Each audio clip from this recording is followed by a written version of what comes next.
joining us is Israel's ambassador to the United Nations, Ambassador Danny Danon. Ambassador, thank you very much for being with us. So let me ask you about the movement of the tanks in what is temporary. Is this going to become part of the Golan Heights, which, the part that was occupied by Israel in 2019? Andrea, thank you for having me today. We are not getting involved in the fight within Syria, but we are taking the measures to protect ourselves. Those are defensive temporary measures. And basically what we did, we took over some of the posts that were on the border once the Syrian military abandoned them. We will not allow the Iranians to come back to our borders. We learned the lesson from Lebanon. There was a chaos in Lebanon. Iran took advantage of that chaos, and we suffered from it for years. So we are determined not to repeat that mistake. That's why we took those posts, and we will wait to see what's happening today in the regime with Syria, whether they are peaceful, like you mentioned earlier, or they are radical, like we know from the past of those leaders that they are not peace-loving leaders. So we will have to be patient about it. We have no intention to stay on those positions forever, but we have to reassure that we don't see radical Iranian groups on our borders again.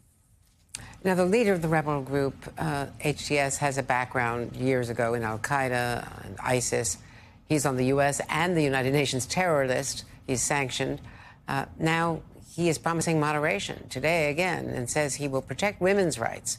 How is Israel preparing to deal with him? Are you prepared to deal with him if he proves to be legitimate?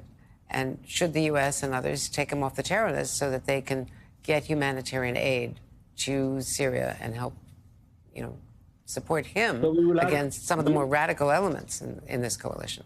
Yeah. We will have, first of all, to look at the development. We are not sure that there will be a central government in Syria. There is a possibility that it will be tribes or different regions, and each region will be controlled by somebody else.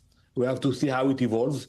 And regarding the leader you mentioned, he's a bad guy, he's a bad actor. So let's wait and see. He said that he's changed all of a sudden.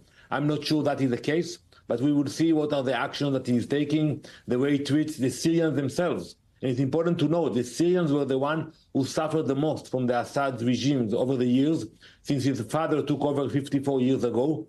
And we offered humanitarian support for the Syrians who live next to the Golan Heights. We will continue to reach our hands to them to support those humanitarian needs. But at the end of the day, no one can tell you today, Andrea, whether Syria will be a peaceful nation or it's going to be chaotic, like Yemen or Lebanon. And Israel has been striking Assad's stockpiles of weapons, chemical weapons, rockets, missiles. Do you think you have control over those chemical weapons, which have been of such grave concern to the U.S. and to the world? Well, that's a real concern, because over the years, both Russia and Iran supplied Syria with heavy ammunition, with technology, chemical weapons. That's scary. Imagine, those rebel groups having chemical weapons. So we are taking the measures to neutralize that threat, and I believe that we are very successful in that. But still, it's a large country, 20 million people, many facilities, and we are very worried about the possibility that some kind of weapons or technology will be in the hands of the rebels, and will find itself very fast going into Lebanon and be used by Hezbollah against us. For years, Syria was like the transition place for weapons coming from Iran into Lebanon. We are determined to stop it. Syria should rebuild itself. It shouldn't work for the Iranians anymore. And there are negotiations now, including Turkey now, with Hamas. President-elect Trump has said he wants Hamas to release the hostages before he takes office. Are Trump representatives playing any kind of meaningful role in trying to get some concessions from Hamas? Well, first of all, we are very hopeful. It's been too long.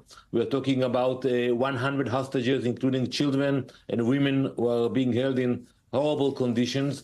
We don't know how many of them are alive and what is the condition of those who are still alive. And yes, there is some movement, but I'm very cautious, because in the past we saw that Hamas was negotiating, but then they disappeared. I think the statements of President Trump are helpful. And I think also what's happening today in Syria, in Iran, in Lebanon, it proves to the Hamas that they are isolated. No one is going to help them. They have to decide whether they want to die or they want to negotiate with us.